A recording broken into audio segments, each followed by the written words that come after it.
तो यहाँ पर आपके लिए लेकर आ गए हैं बहुत ही इंपॉर्टेंट वीडियो और बहुत ही महत्वपूर्ण वीडियो। ध्यान दीजिएगा, जो भी हमारे साथी जीव विज्ञान की तैयारी कर रहे हैं ना, वो अच्छी तरीके से समझिएगा। ये नहीं कि आप मत कहिएगा कि सर समझ में नहीं आ रहा है। आप जो क्वेश्चंस है, क्वेश्चंस को ध्यान से देखिएगा और अच्छी तरीके से समझने का प्रयास करिएगा। यहाँ पर मुद्रित पृष्ठों की संख्या कितनी होगी? 4 और 348 FR आपका हो जाएगा, ठीक है। और 153 आपका ये कोड है। कोड आप बहुत ज़्यादा इस पे ध्यान मत दीजिएगा, ठीक है ना। पूर्णांक इसमें 70 नंबर का आपका होगा और समय 3 घंटे 15 मिनट आपको दिया जाएगा, ठीक। और नोट नोट की बात इसमें करेंगे। शुरू के प्रारंभ मिनट आपको 15 मिनट किसके लिए? प्रश्न पत्र पढ़ने के लिए आपको दिए जाते हैं। ये चीज़ आप ध्यान दीजिएगा, ठीक है ना। और सभी प्रश्न आपके लिए करना अनिवार्य है और आवश्यकता अनुसार अपने उत्तरों की पुष्टि नामांकित रेखाचित्रों द्वारा कीजिए। प्रत्येक प्रश्न के निर्धारित अंक उसके सम्मुख आपके अंकित हैं, ठीक है। और बहुविकल्पी प्रश्न की बात करेंगे। बहुविकल्पी प्रश्न को देखिए, आपके लिए क्या हो जाएगा? सही विकल्प चुनकर अपनी उत्तर पुस्तिका में आपको लिखना है। निम्नलिखित में से कौन सा एक आभासी फल नहीं है? ऐसे आपको बताना है कौन सा ऐसा एक है जो आभासी फल नहीं है। तो क्या हो जाएगा? ध्यान दीजिएगा। अगर इसमें आप देखेंगे तो ऐसा कौन सा है जो एक आभासी फल नहीं है? तो कौन सा हो जाएगा? अखरोट आपका हो जाएगा। क्या हो जाएगा? अखरोट आपका हो जाएगा। आभासी फल वे होते हैं जो फूल के अंडाशय के अलावा, किसके अलावा? आभासी फल वे होते हैं जो फूल के अंडाशय के अलावा अन्य भागों में विकसित होते हैं। क्या होते हैं? अन्य भागों में विकसित होते हैं। जैसे सेब हो गया, स्ट्रॉबेरी हो गया और आम आभासी फल है, जबकि अखरोट एक वास्तविक फल आपका हो जाएगा, ठीक है। चलिए आगे चलेंगे। प्रोटीन संश्लेषण के प्रारंभन हेतु प्रारंभक प्रकूट है आपका। क्या? जैसे प्रोटीन संश्लेषण आपका हो रहा है तो उसके प्रारंभक हेतु जो प्रारंभक प्रकूट है वह क्या होता है? तो AUG आपका होता है। क्या होता है? AUG। ध्यान दीजिएगा, AUG क्या होता है? कोडन प्रोटीन संश्लेषण के लिए, किसके लिए? कोडन प्रोटीन संश्लेषण के लिए प्रारंभन कोडन होता है। क्या होता है? प्रारंभन कोडन होता है। या मेथियोनीन अमीनो अम्ल को, किसको? मेथियोनीन अमीनो अम्ल को कोड करता है और प्रोटीन संश्लेषण की शुरुआत करता है, ठीक है। आपका ये हो जाएगा।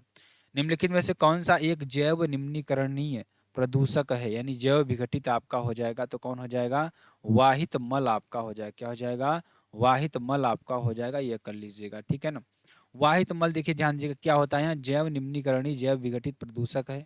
अब देखिए, वाहित मल जैव निम्नीकरणीय प्रदूषक है जिसे सूक्ष्म जीवों द्वारा विघटित किया जा सकता है। प्लास्टिक, एस्बेस्टॉस और ई कचरा जैव निम्नीकरण नहीं है, ठीक है। आपका ये हो जाएगा। जैसे कि प्लास्टिक हो, प्लास्टिक आप देखते हैं जल्दी खत्म नहीं होता, बहुत दिनों तक ये रहता है, चलता रहता है, ठीक है ना। घड़ियाल पुनर्वास केंद्र कुकरैल स्थित है। कहाँ स्थित है आपको ये बताना है। तो घड़ियाल ये आपको बताना है, जो कि आपके लिए बहुत इंपॉर्टेंट, बहुत ही महत्वपूर्ण प्रश्न आपके लिए हो जाएगा। तो कहाँ हो जाएगा आपका? ये आपका हो जाएगा लखनऊ में आपका हो जाएगा। कहाँ हो जाएगा? लखनऊ में आपका हो जाएगा, ठीक है। चलिए आगे चलते हैं। आगे देखिए आपका क्या हो जाएगा। निश्चित उत्तरी प्रश्न की देखिए, घड़ियाल पुनर्वास केंद्र कुकलैर प्रयागराज, यानी आपका क्या हो जाएगा? प्रयागराज आपका हो जाएगा। यहाँ पर थोड़ा एक बार देख लीजिएगा आप लोग, ये कहाँ पर हो जाएगा आपका? प्रयागराज आपका हो जाएगा। इसमें क्या हो जाएगा? प्रयागराज इलाहाबाद में स्थित है। यहाँ घड़ियालों के संरक्षण हेतु पुनर्वास के लिए प्रसिद्ध है, ठीक है ना। देखिए, टैपिटम कहाँ स्थित होता है? टैपिटम कहाँ स्थित होता है? इसका क्या कार्य है? तो ध्यान दीजिएगा, 2 नंबर का प्रश्न है, बहुत ही इंपॉर्टेंट प्रश्न है, इसको जरूर आप कर लीजिएगा। देखिए, टैपिटम पुष्प के परागकोश, जो टैपिटम होता है वो पुष्प के परागकोश की भित्ति में स्थित होता है। मतलब पुष्प के परागकोश की भित्ति में स्थित एक कोशिका परत होती है। क्या होती है? एक कोशिका परत होती है, ठीक है ना। आगे, मेंडल ने मटर के पौधे में कितने जोड़ी विपरीत लक्षणों का अध्ययन किया था? मेंडल जो थे, उन्होंने मटर के पौधे में कितने जोड़ी विपरीत लक्षणों का अध्ययन किया था? आपको ये बताना है। तो मेंडल ने मटर के पौधे में 7 जोड़ी विपरीत लक्षणों का अध्ययन किया था। कितने? 7 जोड़ी विपरीत लक्षणों का अध्ययन किया था, ठीक है। आपका ये हो जाएगा। किस पैथोजन के कारण, किस पैथोजन के कारण हाथी पांव एलिफेंटिएसिस रोग होता है? ठीक है ना। तो क्या हो जाएगा? यहाँ पैथोजन किस संघ से संबंधित है?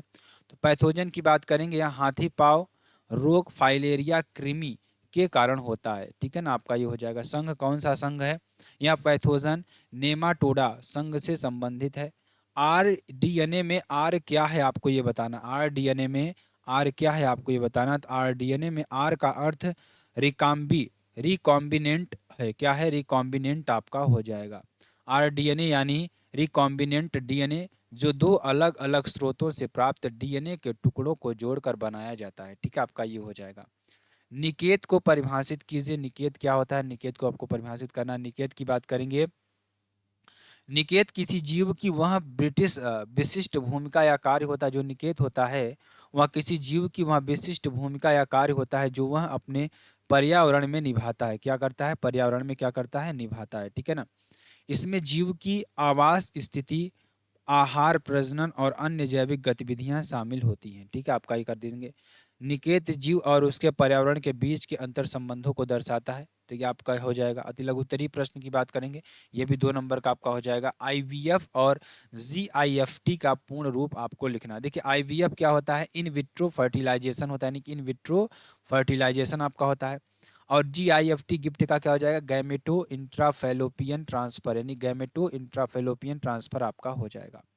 असंगजनन पर एक टिप्पणी आपको लिखना है। तो असंगजनन एक प्रकार का अलैंगिक प्रजनन है जिसमें बिना निषेचन के ही नए जीव का विकास होता है। यह प्रक्रिया पौधों में अधिक सामान्य है लेकिन कुछ जानवरों में भी देखी जा सकती है। ठीक है, यह आपका हो जाएगा। टर्नर एवं क्लाइन फिल्टर सिंड्रोमों में गुणसूत्रों की संख्या कितनी होती है आपको ये बताना है। तो टर्नर सिंड्रोम 45 गुणसूत्र, एक यक्ष सूत्र की कमी आपका होता है। क्लाइन फिल्टर सिंड्रोम 47 गुणसूत्र, एक अतिरिक्त यक्ष गुणसूत्र आपका हो जाएगा। एल्कोहल का दुरुपयोग से क्या कुप्रभाव आपका बताना है। तो शारीरिक स्वास्थ्य पर हानिकारक प्रभाव, लीवर की क्षति, हृदय रोग और तंत्रिका तंत्र को नुकसान यहाँ पहुंचाता है। ठीक है। मानसिक स्वास्थ्य समस्याएं, अवसाद, चिंता और व्यक्तित्व में परिवर्तन, सामाजिक समस्याएं, पारिवारिक विवाद और कार्यस्थल पर समस्याएं आपका हो जाएगा। जैव विविधता हॉट स्पॉट से क्या आशय आपको ये बताना है।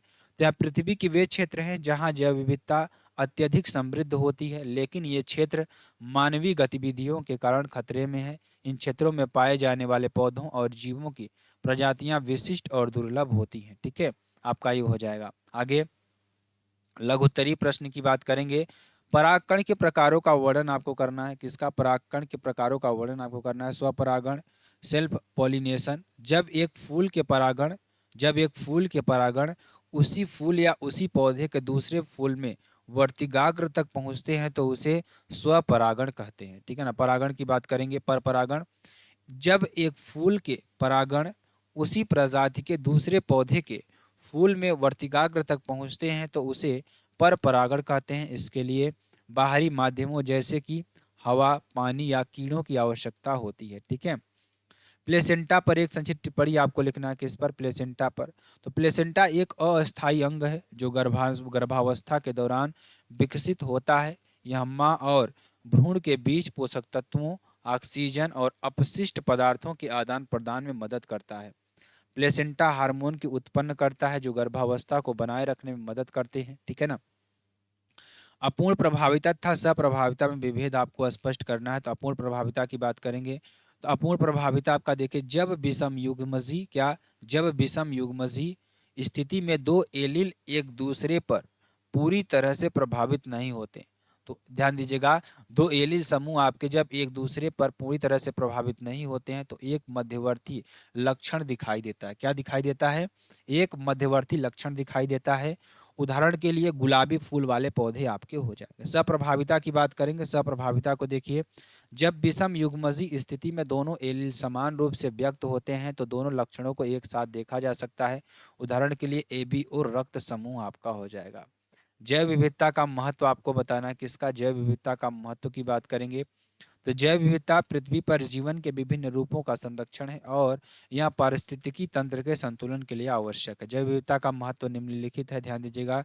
पर्यावरणीय संतुलन, जैव विविधता पारिस्थितिकी तंत्रों के उचित कार्य को बनाए रखने में मदद करती है, जैसे कि जलवायु नियंत्रण, मिट्टी की उपजाऊता और जलवायु परिवर्तन में रोकना। ठीक है, आपका ये हो जाएगा। आर्थिक योगदान की बात करेंगे।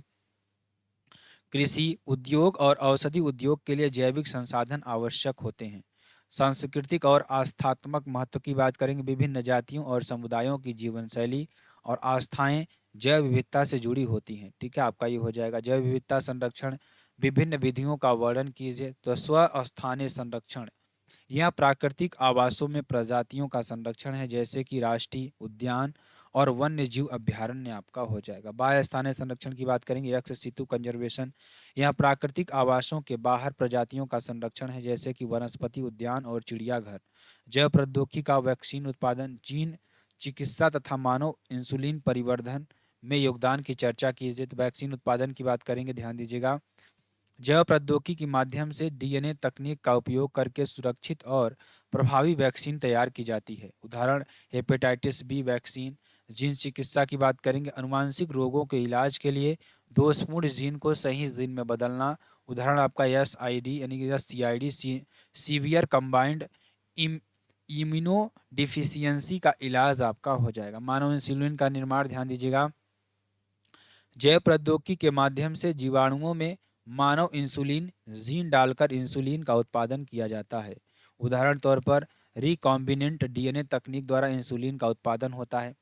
मलेरिया परजीवी पर चार प्रजातियों के नाम लिखिए, इनके द्वारा उत्पन्न होने वाले मलेरिया के प्रकार का उल्लेख कीजिए।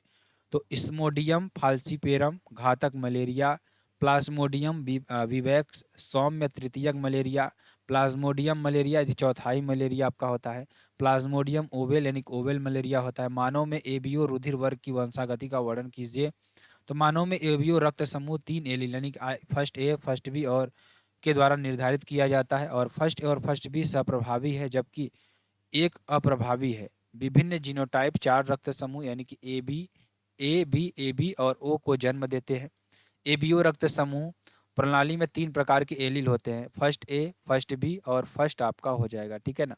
चलिए, फर्स्ट ए और फर्स्ट बी एलील्स सप्रभावी होते हैं जबकि फर्स्ट एलील रिसेसिव होता है, ठीक है ना। रक्त समूह बी के लिए जीनोटाइप फर्स्ट बी या फर्स्ट बी आई हो सकता है। रक्त समूह ए बी के लिए genotype first A first B होता है, और रक्त समूह ओ के लिए जीनोटाइप सेकेंड का होता है, ठीक है। निम्न पर टिप्पणी आपको लिखना है। भ्रूणकोष क्या होता है, ध्यान दीजिएगा। भ्रूणकोष की बात करेंगे, परिभाषा। भ्रूणकोष फूल और के अंडाशय में स्थित एक संरचना है। क्या है? भ्रूणकोष क्या होती है? फूल के अंडाशय में स्थित एक संरचना है जो मादा युग्मोत्कोद्भिद यानी कि युग्मोकोद्भिद का प्रतिनिधित्व करता है, ठीक है। संरचना की बात करेंगे, यह आमतौर पर 7 कोशिकाओं और 8 न्यूक्लियस से बना होता है। इसमें एक अंड कोशिका, 2 सहायक कोशिकाएं, 3 प्रतिव्यायी कोशिकाएं और 1 केंद्रीय कोशिका होती है। कार्य की बात करेंगे, अंड कोशिका निषेचन के बाद युग्मनस बनाती है। केंद्रीय कोशिका दोहरे निषेचन के बाद एंडोस्पर्म बनाती है। विपुंसन की बात करेंगे तो यह एक ऐसी प्रक्रिया है जिसमें फूल के परागकोशों को कलिका अवस्था में ही हटा दिया जाता है ताकि स्वपरागण को रोका जा सके। यह आमतौर पर संकरण प्रयोगों में किया जाता है। मानव के भ्रूणीय प्रवर्धन से क्या अभिप्राय है, आपको ये बताना है। तो मानव में भ्रूणीय प्रवर्धन से तात्पर्य गर्भावस्था के दौरान भ्रूण के विकास और वृद्धि की प्रक्रिया से है। इसमें निषेचन से लेकर जन्म तक के सभी चरण शामिल होते हैं, जिसमें अंगों का निर्माण और शारीरिक कार्यों का विकास होता है। सिकल सेल एनीमिया की बात करेंगे, पर एक संक्षिप्त टिप्पणी आपको लिखना है। सिकल सेल एनीमिया एक अनुवांशिक रक्त विकार है जिसमें लाल रक्त कोशिकाएं सामान्य गोल आकार के बजाय अर्धचंद्राकार या शिकल आकार की होती हैं। यह और सामान्य आकार ऑक्सीजन से ले जाने की उसकी क्षमता को कम कर देता है और रक्त वाहिकाओं में रुकावट पैदा करता है, इससे जिससे दर्द, एनीमिया और अन्य जटिलताएं हो सकती हैं। बायोगैस के उत्पादन में सूक्ष्म जीवों की भूमिका का वर्णन कीजिए। तो बायोगैस के उत्पादन में सूक्ष्म जीवों की भूमिका अत्यंत महत्वपूर्ण होती है क्योंकि ये सूक्ष्म जीव ही जैविक पदार्थों को ऐसे रासायनिक परिवर्तनों से गुजरने में मदद करते हैं जिनमें बायोगैस उत्पन्न होती है। बायोगैस मुख्य रूप से मीथेन, CH4, कार्बन डाइऑक्साइड यानी CO2 और अन्य गैसों का मिश्रण होता है और इसका उत्पादन जैविक पदार्थों के अपघटन के दौरान होता है, ठीक है। ये आप कर दीजिएगा और यहाँ पर देखिए गैस आपका हो जाएगा और गैस होल्डर ये है और ये प्लज आपका हो जाएगा और ये गोबर और जल आपका यहाँ पर हो जाएगा और डाइजेस्टर आपका हो जाएगा। संयंत्र एक प्रारूप बायोगैस आपका हो जाएगा। सूक्ष्म जीव द्वारा अपघटन 3 मुख्य चरणों में होता है। देखिए हाइड्रोलिसिस पहले होगा, तो यहाँ पहले चरण में सूक्ष्म जीव जटिल कार्बोहाइड्रेट, प्रोटीन और वसा जैसे जैविक पदार्थों के छोटे अणुओं में तोड़ते हैं, जैसे कि शर्करा, अमीनो अम्ल और फैटी एसिड। यह प्रक्रिया सूक्ष्म जीवों द्वारा विभिन्न एंजाइमों के माध्यम से होती है। एंडो एडिजो यानी एसिडोजेनेसिस की बात करेंगे तो यहाँ इस चरण में हाइड्रोलाइज्ड पदार्थों का अपघटन करके एसिड और अन्य यौगिक बनाते हैं। इस प्रक्रिया में एसिडोजेनेटिक बैक्टीरिया जैसे कि आपका प्रमुख होते हैं। ये बैक्टीरिया कार्बनिक पदार्थों को एल्कोहल, एसिड और अन्य अणुओं में परिवर्तित करते हैं। मिथेनेजोनेसिस की बात करेंगे। इस चरण अंतिम चरण में सूक्ष्मजीव से मुख्य रूप से मेथेजेनिक अर्किया जैसे इन एसिडों और अन्य यौगिकों को अपघटित कर मीथेन गैस का उत्पादन करते हैं। और मेथेनेजेनिक की बात करेंगे, आर्किया बहुत विशिष्ट होते हैं और वे केवल उन उपस्थित स्थितियों में काम करते हैं जहां ऑक्सीजन की अनुपस्थिति होती है। ठीक है ना। एनारोबिक वातावरण आपका। विस्तृत प्रश्न की बात करेंगे, ध्यान दीजिएगा।